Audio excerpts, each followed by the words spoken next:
All right, everyone. I think we can go ahead and get started. Thanks for joining us today on a wonderful Wednesday, I guess, afternoon now. My name is Ian Carter. I'm a data scientist at Palo IT. Um, Today, we're going to look at humanity AI interaction. Um, but before we get started, maybe I can just introduce Palo IT a bit for those who might be a little bit less familiar. So Palo IT is a technology consultancy that sees technology as a force for good, and we work with our like-minded partners across different industries and of different sizes in order for innovation and transformation. And also we have our innovation lab where we pilot the most cutting-edge technologies, including in computer vision and other technologies, for the benefit of humanity, creating social impact.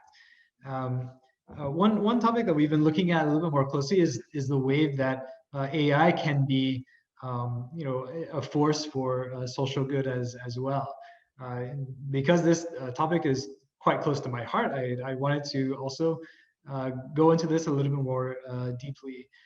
As a data scientist, I've seen a few cases where AI has been of tremendous value to humanity, but unfortunately, it's also been met with many cases in which AI has unfortunately been destructive in some ways. So I thought it would be a useful occasion to investigate a little bit more what's going on in the area of AI. What can we do in order to make AI serve humanity in its best interests, and how can we minimize the impact that or the harm that AI could cause to us. So this is meant to be quite high level, so that not everyone needs to have a technical background in order to appreciate what's going on, and indeed that we all can walk away from this space with some idea about what our role is in trying to ensure that AI is applied responsibly. Okay, so this is not a very technical discussion. This is meant to be accessible to everyone.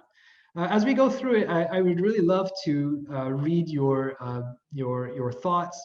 If you find something that resonates with you, please share. If you have insights or experiences, please share. If you have doubts, I would also love to see your doubts, and maybe we can find a common point of unity on that.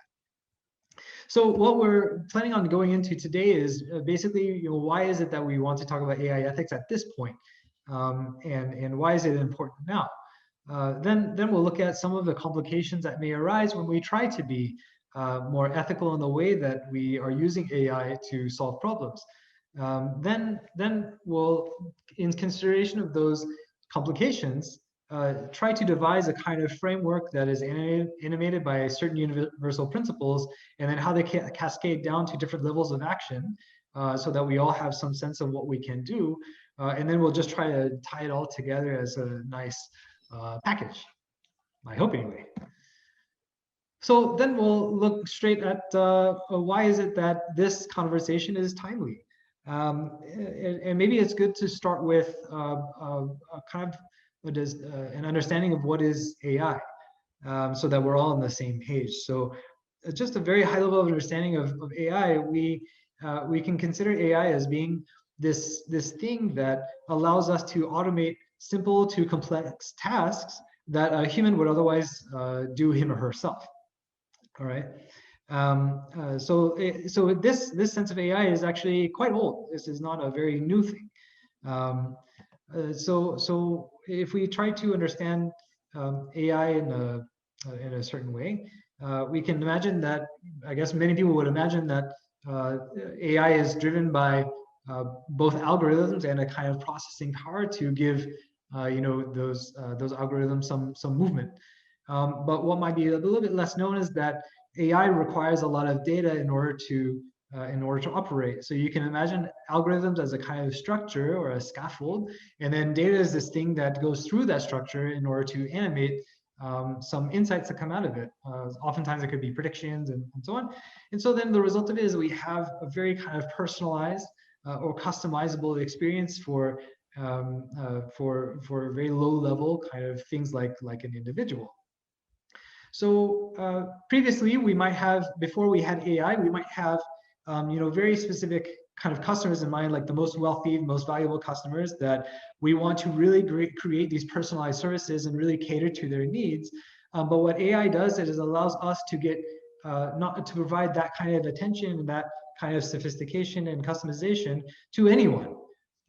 And this is all being driven by data, algorithms, and processing power. So what we can see then in the recent years is that AI has advanced to such a degree that it creates massive social impact. So we can see how a few things have changed over the course of the last 20 years or so. For example, the way that we were generating data maybe 2 decades ago was pretty small. I mean, we maybe 100 gigabytes sounds large to us as individuals, but when we look at the totality of humanity and what kind of data it was generating, it's relatively small. But in more recent times, we're creating data at a rate of almost 500 times the speed of what we're creating 20 years ago, and this rate of increase is increasing at an increasing rate. So the amount of data that we have to work with is far larger than what we had previously. Then in terms of processing power, I don't expect you to really understand how transistors translates into power. But what's more interesting is the way that transistors have per kind of computational unit or CPU has increased almost 50 times. So you can just translate that into, it's a huge increase in processing power. And finally, the algorithms that we have access to have from a while ago have been getting better in terms of the way that and the speed at which we were training these models. But now that we've become much more complex, we're able to make models that resemble the architecture of the brain and the billions of synapses called deep learning, this type of model. So then taken together, we can imagine that AI is not just a thing that provides kind of personalized experiences, but the scale at which AI can operate is a massive amplification power. The things that are achievable in terms of impact are no longer just either a few individuals or groups of individuals that are being treated similarly, but entire populations of people in a country or a region and so on. So now this kind of animates the essence of why we need to start thinking about the ethics of AI, because the potential of it has really drastically ramped up. And so we can have some examples of where we've seen this kind of change. Many pharmaceuticals have been able to use AI to be able to find different medicines and drugs for treatment. We've been able to use AI to detect if some people are being sexually harassed or not in their emails or their text messages. We're able to optimize the grid so that we are able to leverage more on renewable energies rather than coal-based, and predicting when we're going to need these renewable energies in moments in time. We're able to use AI through voice-activated services to include people who might have less access to things. A visually impaired individual might be able to use voice-activated services to interact with others and to be able to live their lives more independently. But unfortunately, this has also been met with examples which are not so great. We've seen how with Facebook's recommendations of videos based on what kind of videos we've liked before, or news articles based on articles we've read before, have kind of made a situation where we become entrenched into certain ways of thinking, and as a piece in the broader context of the current state in the U.S. Feeds into a process of polarization and extremism that is creating a gap between different modes of thought and different modes of living to the extent now where people are living effectively in different realities. We also can see how in different recruitment tools, in Amazon's case, we can see that even when we try to be careful and we try to remove gender from the data set so that we don't create a model that selects a good candidate based on their gender, the model still finds other ways of being able to model by proxy what may indicate a gender, right? So it turned out in this case that even the language that was going into people's CVs would be an indicator of whether they were male or female. And that also led to certain discriminatory outcomes. And very similarly, Apple, when they released a credit card with Goldman Sachs, they also deliberately took out certain protected classes such as gender, but as a similar way of identifying proxies, the model still found ways of being able to create disparate outcomes and offer a man a far higher credit limit than it was offering a woman with similar circumstances. And also in things like facial recognition, when you have data sets that have many, of course, millions of pictures that train a model, that those data sets of images are disproportionately represented by white males. And then when you apply that model to other races, it doesn't have the same levels of accuracy. And that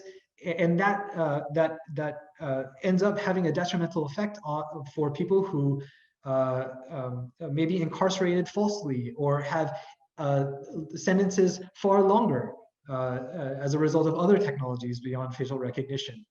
So then in a way we have some sense that when we're thinking about AI and the scale of impact that it can create, we need to be really careful. So then just to kind of bring us into a larger context, the notion of using ethics in technology is not a new thing, and we're not trying to introduce that as a new thing, but the point is that ethics in relation to AI is so necessary because AI is an amplifier on a massive scale for good or harm. And the advent of AI is not really a thing, it's already here. It's not something that's on the horizon. And therefore we need to do something about it now. Okay. So then that brings us to some sense of complications when we decide that, we appreciate all these things, we need to be careful, but now what may be things that get in the way of our trying to be careful of how we use AI? The first one is a kind of an agency issue or a sense of personal agency. I'm sure many of you know who these people are. And I didn't intend for this, but interestingly juxtaposed by some Star Wars-esque color palette. But you might be familiar with what these people have said about the future of AI. Mark Zuckerberg on the left has said that AI will be something that is beneficial for humanity, and Elon Musk on the right is saying that we should be extremely worried about AI.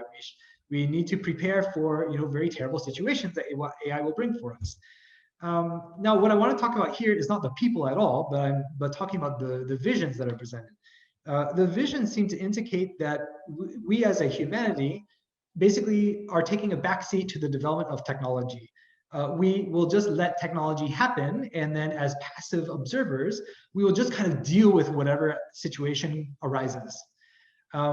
So I find this a bit unsatisfying because I think we do actually have far more agency than we have traditionally or historically allowed ourselves to have. So this is one complication I can see, that somehow we don't have as much agency as we perhaps could have. Another complication is that the rate of technological change seems to outpace our ability to adapt to it. This is I don't know, kind of graph or chart that Thomas Friedman had given in his book, Thank You for Being Late, and trying to make the point that there's a kind of gap that is created by these two different trends. So the complication is this gap that exists, but it's more maybe useful for us to think what are the drivers behind these trends, so that if we want to align these trends in some way, we want to raise adaptability, or we want to somehow slow the rate of change for technology, what are the levers that we can pull? So for drivers, we've already talked about two. We talked about processing power and data and how these have just kind of exploded in more recent years. But there's also these other things like the collaborative commons, where people are very able to draw upon open source technologies and platforms, but also being able to contribute back to those open source platforms. So then, in a way, the way that people have been involved in a kind of co-creative process for technology is much greater now than it has been previously. So then, this is something that if we have access to the best of the best, and we're able to continually engage the best minds to enhance that best of the best, then that will increase the rate at which technology will change. A not so great force, I think, that propels the rate of change a little bit further is the idea of technological determinism. And this is basically a fancy way of saying that at any cost, we want to prioritize the advancement of technology. And I find that this way of looking at technology is kind of putting the cart before the horse. By that I mean, we seem to say that we should be serving technology, right? We should be throwing our resources at technology rather than using technology as a way of being able to enhance the life of humanity. I think it's just useful to keep that in a proper context. And I think while this increases the rate of change for technology, it does so in an artificial way, which I think exacerbates the gap that we can see here. Another one I don't think many people will argue is that the forces of competition, which we'll talk about in the next slide, is also one of these things that drives the need for technological change. The way that we want to be on top of the competition, that we want to stay ahead, that we want to get to market as quickly as possible, kind of drives again this rate of change before we can really evaluate if that change is necessary. And again, we'll revisit that in just a moment. So ending that discussion on technology and looking at human adaptability, the first, I think, driver for adaptability is education.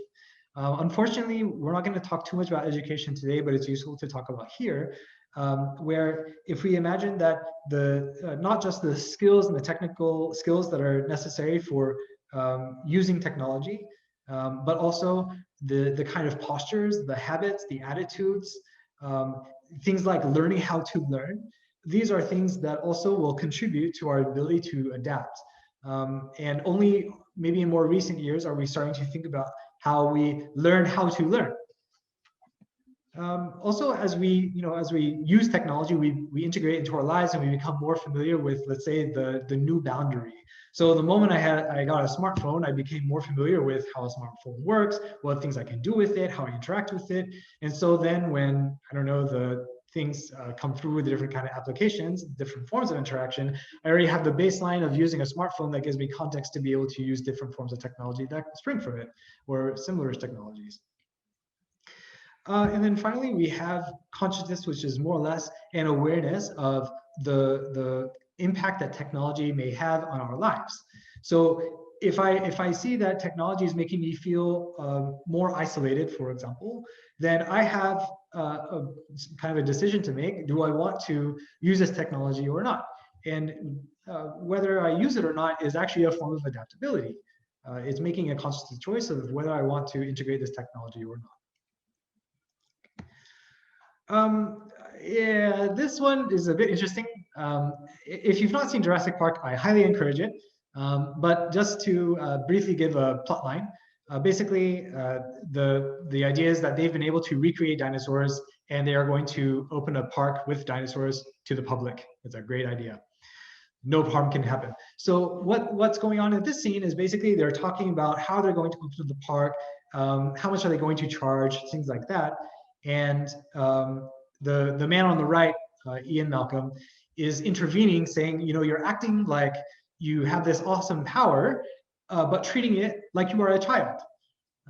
And on the left, the man, John Hammond, responds saying, I don't think that you are appreciating fully what we have done. We're doing things that nobody has ever done before.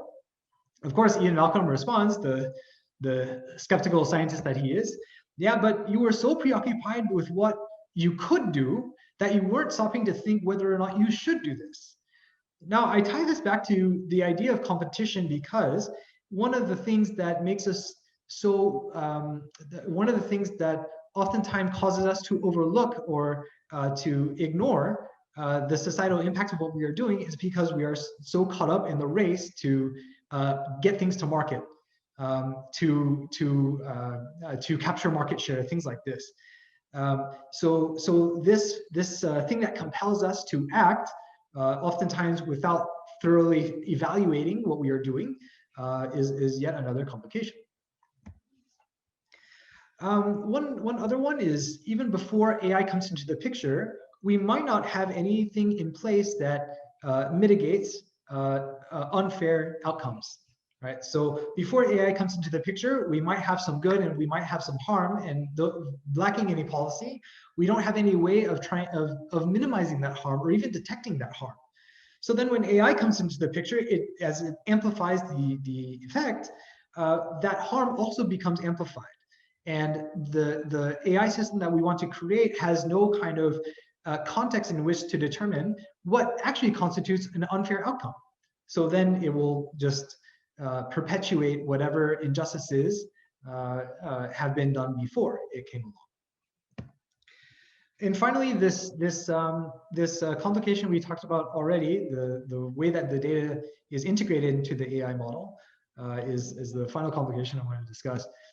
We talked already about how data processing power and algorithms effectively create an AI system, roughly speaking, right? And when we have everything aligned and our data it's good, it's sound, it's a high quality, and so on, then we can get good outcomes. So now that's a big if, right? Now, what happens if our data is biased? And bias can be of different forms. We'll talk a little bit more about it later, but it may not be representative. It might have human judgment errors, things like that. Discrimination may have crept in at some point because we're using oftentimes historical data sets to use our to build our AI systems. Well, what we have is we have a seemingly objective system, but that objective system is regurgitating the biases that are included in that data set. So this observation that Michael Sandel makes is something that we should really be thinking more about. That AI is not really this magical thing that generates perfect outcomes, but it is very much dependent on the data that we feed to it. So just to kind of summarize what we are talking about here. First of all, we seem to lack a kind of agency as a wider community, right? About what direction we want AI to take. We have such a fast rate of change with technology that it outpaces our ability to accommodate it and to adapt to it. We have these forces that are acting upon us, such as competition, that make us more biased to action. And we forego opportunities to really think through what is the impact that is going to be resulting from this AI system that we want to bring to market. We oftentimes don't have policies before AI comes in that ensure fairness, such that AI will just repeat those same unfair outcomes. And our data may have biases that are hidden or embedded or latent in the data. So then when we think about these complications, we want to be able to address them in some ways squarely, but in other ways we want to kind of go beyond them or even to preempt them. So what I think we can do here is we can think about what are the animating principles we want to use for action, and then find ways of being able to, or find layers or levels where those actions can take place. So now this is not meant to supplant any existing policies that people have for how their AI workflows look. But it is meant to augment the existing modes of engagement, existing systems that are already there. So I'd like to introduce 6 principles that in my mind are universal, and they are flexible enough that they can work across different contexts. The first one is about interconnectedness. And I think COVID has made it plainly clear to everyone that this world is interconnected. What happens in one locality, uh, if an entire area is infected with COVID, that has major implications not just on neighboring countries, but a locality the entire way across the world. So when we think about our AI systems, we also similarly may think that the impact will be confined to that locality or to that country, but in reality, it is something that will have cascading effect because we are interconnected, and we are interconnected through a variety of ways, which I won't really go into, but more that we need to think through because of this interconnectedness, how this will impact those around us as well. Another principle I think that's useful is the concept of justice, or the principle of justice. This is where these notions of fairness come in, making sure that no group is unfairly treated in relation to another group, especially that they would be disproportionately treated or given advantages or disadvantages purely based on certain characteristics like gender, race, social background, and so on. And maybe similarly, that no group is left out of the benefits of AI. So traditionally, we might have looked at technology as, for a specific cross-section of society or for a certain segment of society. But because AI has this ability to ramp up and scale to include anyone, then our solutions should also follow suit. We should also make sure that no segment of society is left out of the benefit of AI. Okay, so justice is another one of these things, especially given that we are interconnected. Every individual has an inherent dignity or nobility, and so then this cascades into how we view privacy. So every individual's identity should be protected as they are being used, or as their data is being used for AI systems, and similarly, we should also view the individual behind those data points, so that we don't see it as a purely mathematical equation. We see that there are humans behind the decisions that are being made and the data that is going into these systems. Also, if we see people as being inherently noble or inherently dignified, then the way that we treat them will also reflect that degree of agency that they have, or that inherent agency that they have. They just need to be given the opportunities. They need to be given the spaces. So when we see that that human beings can participate in these spaces, we will recognize that we are just clever people, right? We are clever beings, and we have a lot to say, and we have the ability to demonstrate agency. I hope this is obvious or goes without saying, but maybe it's useful just to make very explicit that we should have in view the real benefit to humanity. Maybe not focus so much on what is good for a few specific individuals at the expense of the collective, but actually that what we do has impact and has benefit for the collective community, and that no one again is left out as a matter of justice. Diversity is something that we have seen time and again as being useful for a variety of contexts, including innovation. In this context, when it relates to AI, the diversity of the experiences that are included in the development of AI or the consideration of potential AI systems allows us to have a fuller view of what kind of impact will be created and who could be adversely impacted. So this also conduces to fairness and common good. But also as AI systems are integrated into the life of society, that those elements of culture that have defined us, well defined us, I would say, should not be lost. So there's an element of localization that should preserve cultural heritage and not erase them in favor of efficiency through AI systems. And finally, moderation as an operating principle enables us to kind of operate in kind of like an iterative way, where after we take some kind of action, after we have properly assessed and released an AI system, we come back and we reflect on what actually is happening, is the impact that is being created, the impact we wanted, were any groups adversely affected in some way, and things like this, and then we're able to go back, refine, and iterate. And also that this principle of moderation enables us ourselves, perhaps at an organizational level, to withhold or to kind of take a step back and think, this AI system that we were planning on doing seems to be, may cause more harm than good. Therefore, we ourselves should probably either find a different way of applying it or a different problem to solve, or maybe we just don't deploy it altogether. So these 6 principles, I think, have a great deal of flexibility, but they kind of form the backbone of the actions that should ensue. And these layers of action, I imagine that there's at least 3.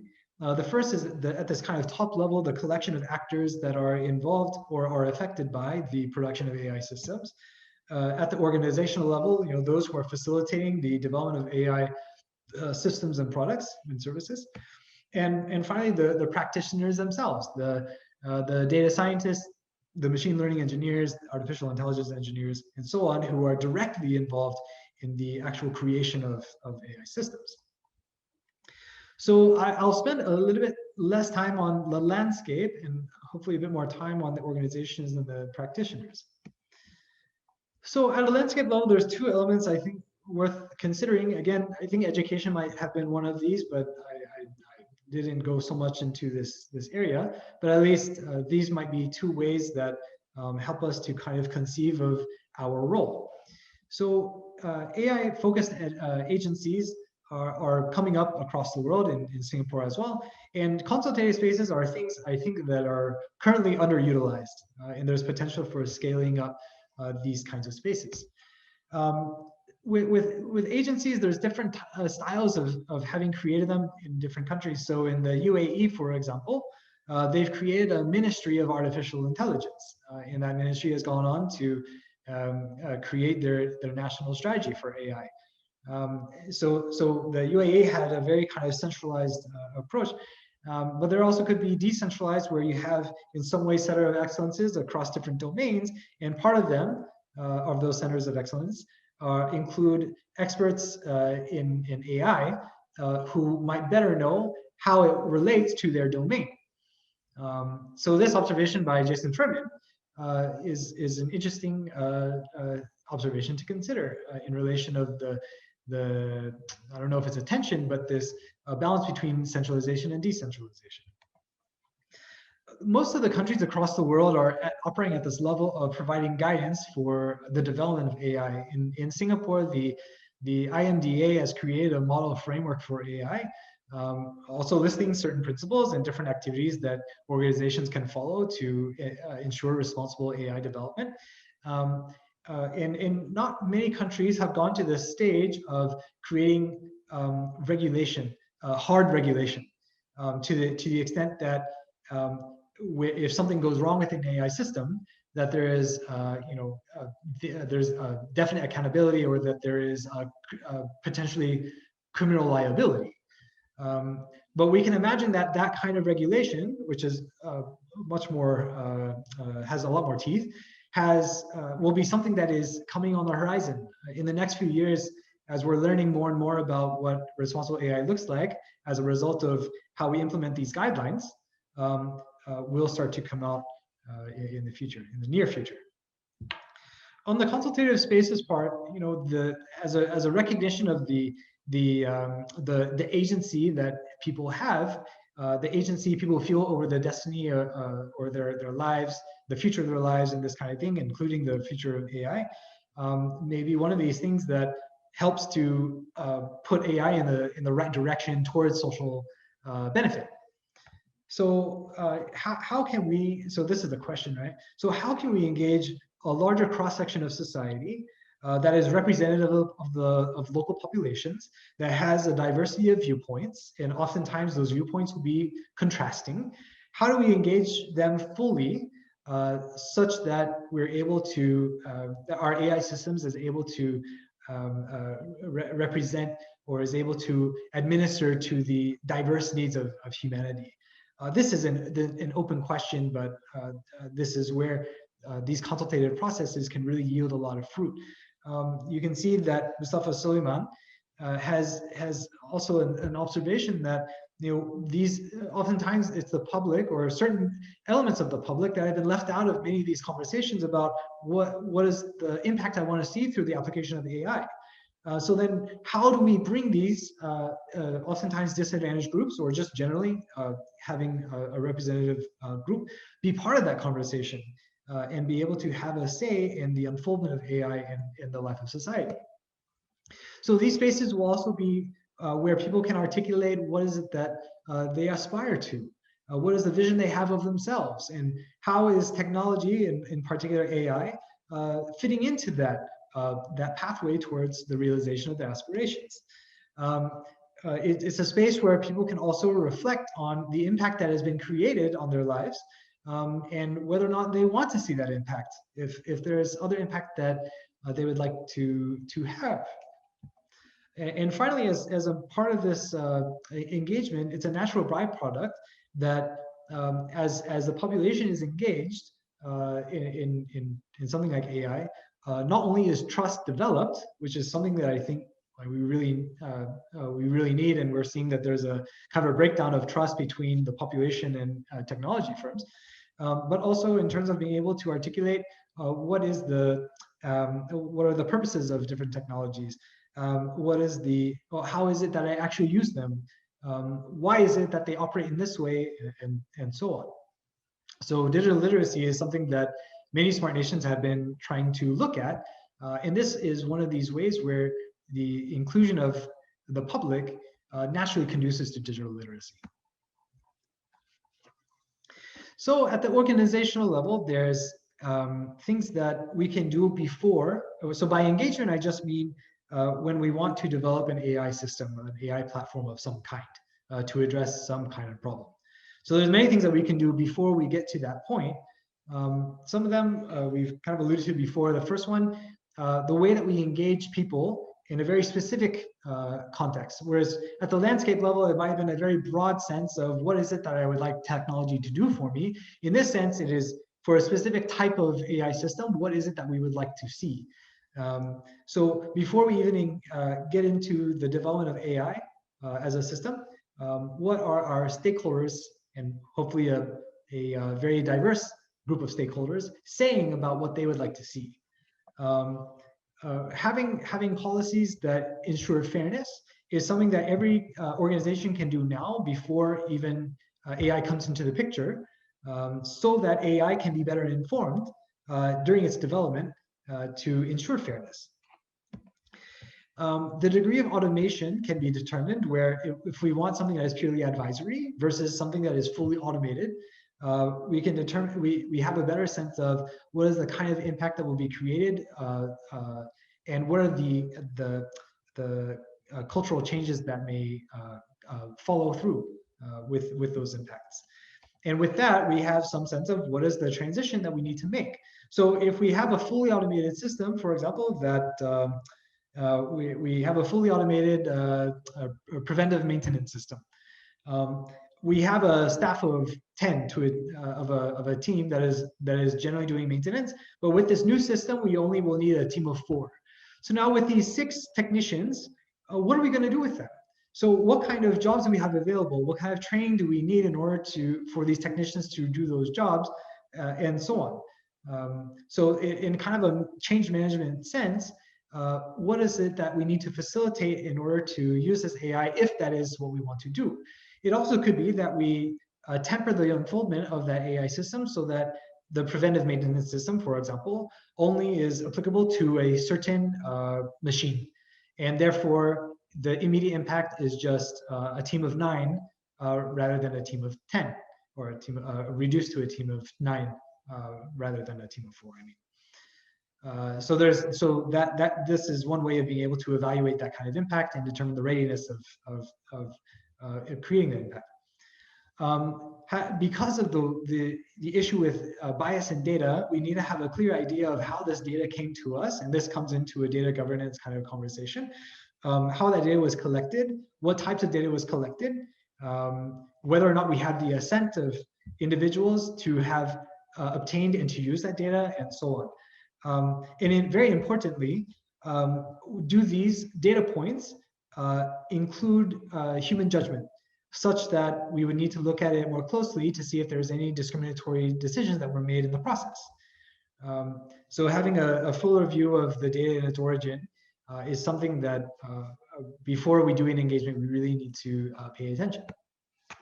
And then finally, we can imagine that once we have all these things in place, we can kind of create a kind of assessment based on the risk of certain factors in the implementation of an AI system. So this one, I'll give an example in just a moment. Before that, there are some enablers that can facilitate these kinds of activities. At Palo IT, and I'll give an example of this, we've set the groundwork for creating an AI ethics committee. At this point, we've formulated tenets, and we have identified different standard operating procedures that we want to reflect these tenets.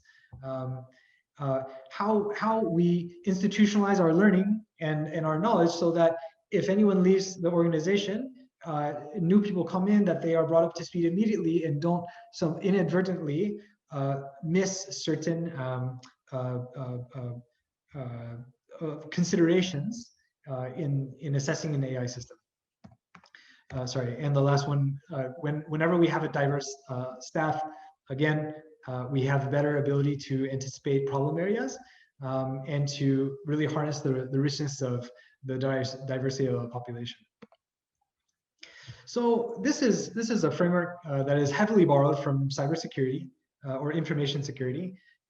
In this context, looking at it for AI, on one hand, the potential harm that can be caused by a given AI solution, perhaps the one under consideration, against the data that we have for it in its current state or over time being degraded. So just to kind of flesh this out, let's imagine that we're looking at YouTube and its recommendation system. So in terms of its data degradation at a current state, we just have some of the watching history, we have the content itself, so we have videos and things like that. And what may change over time are maybe user preferences, maybe the types of content that are available on the platform, and so on and so on. So some of these data points may actually change over time. So let's say that the potential data degradation might be low. Now, in terms of the potential harm that can happen from this recommendation system, we already talked at the beginning about the way that Facebook had recommended things, and it seems to have kind of ripped apart some degree of social fabric. In YouTube's case, it's pretty similar. If you're recommending things that people are already doing, already thinking about, like to experience, like to believe, things like that, then you have a long-term burning process where people become less able to reconcile different viewpoints and so on, different ways of thinking. So actually the harm for it actually may be moderate to major. So then when you have this cross section, let's just upgrade it to major just to make the point. So let's say we think that the recommendation system for YouTube is major, and the data degradation for YouTube is I don't know, low. That falls into the high risk domain, the part in orange, and maybe that suggests we need to have much more, many more safeguards and mitigations in place and ready before we deploy such an AI system. Or it can also be a flag for us to say, look, this could be too problematic for us, and we may not be able to handle the risk associated with it. So anything that is in severe or extreme, we just don't do at all. It could be like that too. Anyway, that's just a way of being able to make sense of the risks that could be attributed to different AI systems, and what is the kind of decision making that can follow from having assessed that risk. So we would be able to identify these problem areas and be able to kind of validate those AI systems that would be really beneficial, such as those in the low risk area. So as I mentioned, Palo IT has an AI ethics committee, or is working towards building an AI ethics committee. And at this point, we have these 8 tenets that we want to systematize into our processes and procedures. And so this also, you can imagine, needs to have some kind of teeth. So then if a project is seen to be inherently risky, for example, or has a high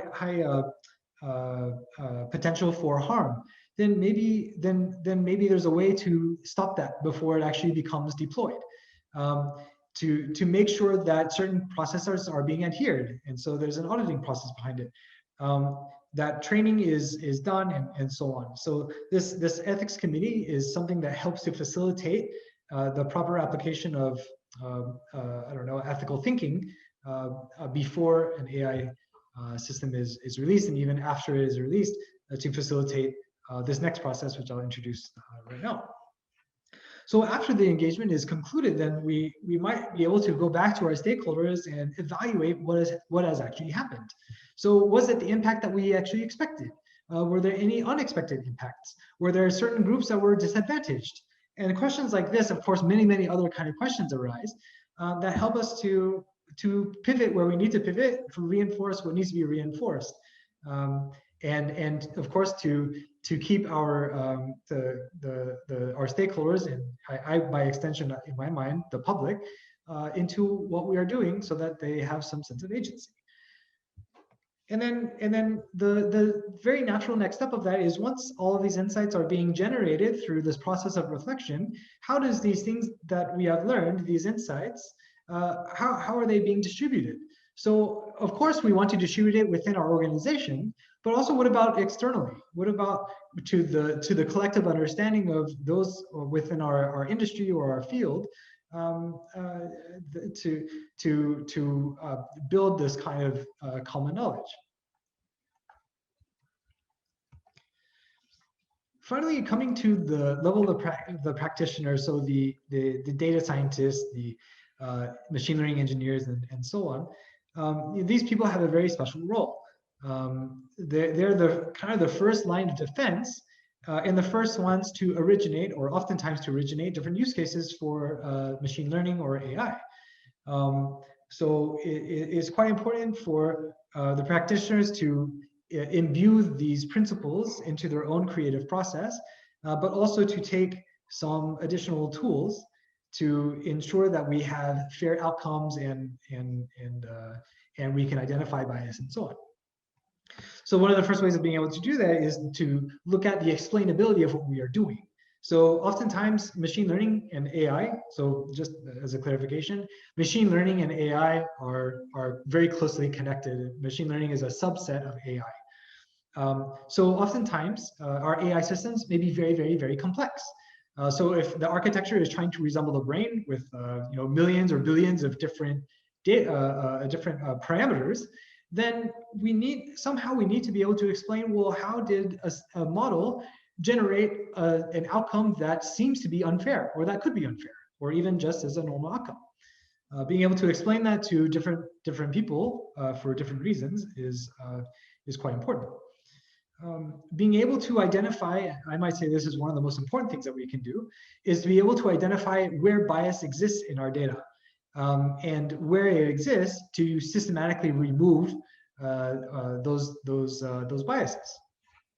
And then finally, I don't want to talk too much about this, but it's a bit of an interesting idea, that we can create certain AI systems in a way that I don't know, it's just creative. So for example, let's imagine that we are trying to create an AI system for recruitment. So on one hand, we might say that we want to have a diverse as possible pool of candidates. But most AI systems might just have an alignment to a singularity. So like to a job description, these resumes are the highest aligned, and therefore these are your top candidates. But that doesn't really give you diversity. That gives you the most similarity. So then what you could do, by contrast, is you can first have an algorithm put all your applicants into clusters. So maybe you want to have 10 clusters of applicants, and how you come up to 10 is a different story altogether. But anyway, you have 10. Those in those clusters are so similar to each other, hence they've been put into those clusters. And then, and so naturally you'll have a situation where maybe your people with business backgrounds are in one, your people with engineering backgrounds are in one, your people with liberal arts backgrounds are in one, or humanities and so on, or even people who have a very rich diversity of experiences, whatever it is, right? And then of those 10 clusters, you can take the top 5 of each.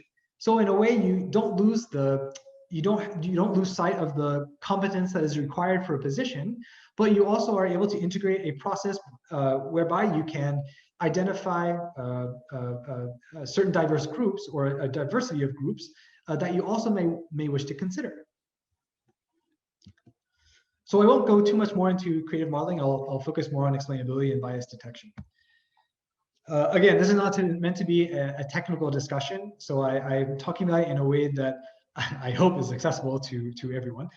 The first thing we want to do, or we can do, is we can use techniques to help us kind of open the box a little bit more. So in a black box situation, you just give the system an input and it generates an output, and you have no idea how it happened. So what we want to do here is we want to just give some sense of what did happen to those inputs and how do those inputs relate to an output. Okay, so there's many different tools that are out there. I think any data scientists that are here will be able to recognize some of these, where each input is given or is associated with some kind of importance or weighting for how it contributed to that output. So then, in a way, if you either a randomized process or just through an auditing process, need to ensure that the model is behaving as you hoped it would behave, and you want to do so in a way that is understandable, these would be your first, I would say, stop, your first point of being able to offer that kind of explainability. The second thing you can do is actually, I find to be really interesting, which is using counterfactual examples. In this case, let's say that you have a data point or an example where you think it was a discriminatory outcome. Now you can use counterfactual examples that would have given, let's say you got a negative outcome, and you want to find what would have made a positive outcome. So in one case, you didn't get the loan, but in these cases, these fake kind of scenarios, these would have gotten a positive, or would have gotten the loan if certain things would change. So now in this case, some of these changes to the data points might make sense. If you had a higher income, you might have been able to repay the loan, and therefore you would have gotten the loan. If you worked, I don't know, I'm just kind of following the example that's here. If you worked greater hours a week, you might have been able to get the loan, and so on. But the moment you see that one of your protected classes, like I don't know, like gender, like race, living area, whatever it is, as soon as you see a change there that would have led to a positive outcome, like if I were not male, I had to be I don't know, female in order to get a loan, then that would be discriminatory. If I were black, but if I were only white and everything else considered or taken into consideration, then I would have gotten a loan. Then you have a discriminatory model. So this is a really good way of being able to test your model for any kind of discriminatory outcomes, and to be able to demonstrate to others that what are the changes that would have been needed to a certain instance in order to have gotten a different outcome. Okay, so now coming to this other point about bias. So now there are different types of bias that we can encounter. This is just a short list. There's other finer levels of bias and other types of bias generally, but at a higher level, I think this can suffice. There's human bias, which we've talked about. There could be human judgment that was introduced where discrimination might have been inadvertently embedded into the data. People who should have gotten loans did not get loans because of some lapse in judgment. So that's human bias. Sampling bias can be when you have a population of data and you select a certain amount of data points from that population, but that sample, which we would call it, is not representative of the entire population. So then that sample would be inherently biased against the population. And similarly, or actually not similarly, but then you have this other type, which is long tail. Actually, it is a bit similarly. If you only see a few data points for a certain type of data, like let's say, I don't know, you're considering, you're trying to evaluate people's health, and you use hair as a data point, and out of 1 million people, only 3 have green hair. I don't know. So with so few instances in the population, and by extension probably into the sample, the model will not be able to generalize very well what to do with these people with green hair. So it will either break the model, or it will somehow make the model do some really funny stuff. Now, this bias can be introduced into different phases of the AI development phase. So then it's important to acknowledge not only the types of bias, but also where the bias can come in. Now, fortunately, there's a lot of tools out there to help us mitigate some of the risks that comes out from these biases. So some of these mitigations can be direct changes to the data set that you have in order to ensure fairness, or other techniques as well. The point here is there's an abundance of tools out there. Each of them will have their own metrics, will have their own techniques for removing and for debiasing, so that data scientists have a whole whole suite of tools that they can draw upon in order to mitigate bias. So it's very normal it'd be a very natural thing for us to use these tools as part of the AI development process. Okay, so let's recap what we've discussed today. Just to summarize, so we have this way where we want to ensure that our systems are fair. We want to make sure that our systems provide for the common good, especially considering that if things go awry, then the scale of impact the scale of negative impact is just astronomical. It is huge. So we want to systematize ethical AI processes. We want to use principles that animate the actions that we may take to ensure fairness and to ensure that our AI is applied ethically to different problem statements. And that we want to operate at a landscape, organizational, and practitioner level, and maybe there are other levels that I haven't considered yet. And each of these may have certain actions that some, many, or all of us can take. So my hope is that everyone here has some sense of what is the playing field, given the playing field, what is it that I can do, or how at least can I understand what others' roles might be, and know how I can be impacted, or maybe even play a role. Okay. So that brings us to the end of this discussion. If you would like a copy of these slides, I'd be more than happy to share. And I'd like to open it up for any kind of questions or comments or doubts, anything that you might have. I would really love to learn from your experiences as well. So maybe I can just open up the floor for a bit. How much time do we have actually? Okay, I went over time. Sorry, got carried away.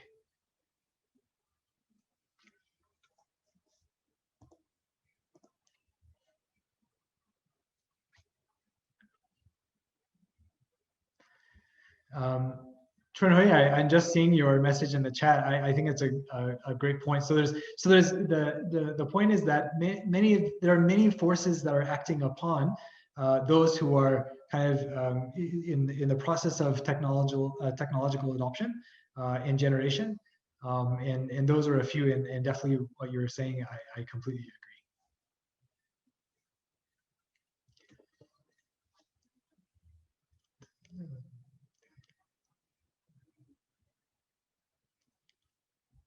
My apologies for going a bit overboard. Thank you for spending the time today with us. Please do keep in touch. I'd love to continue the conversation and to learn from all of you. Okay, so Paulina asked a question. Do you think that AI will create a digital elite and thereby increase inequality? Yeah, so actually this is exactly the point that I'm trying to raise here. You know, if we don't give more space for a wider cross section of society to participate in the conversation about how AI should be applied to our lives, then that is very possible the way that we can go, given the way that resources have historically been used for those with resources.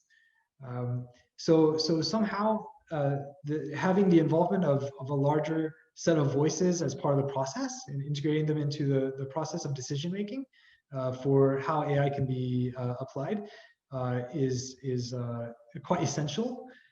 But also, if we can at least recognize these things that are driving us to either outcomes which are only beneficial to a few people, or we don't think through completely the kind of impact it will have on those who are outside of our focus, the more that we are able to preempt our falling to a mode of behavior where we're really just using AI for a privileged few.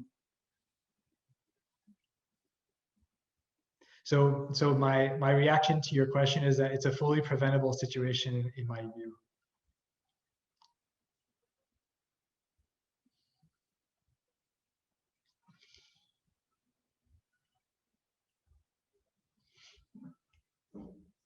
Great, glad to hear.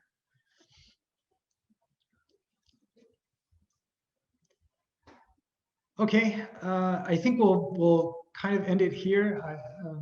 I wish I offered more time for questions, but please do offer your questions to me. My email address is here.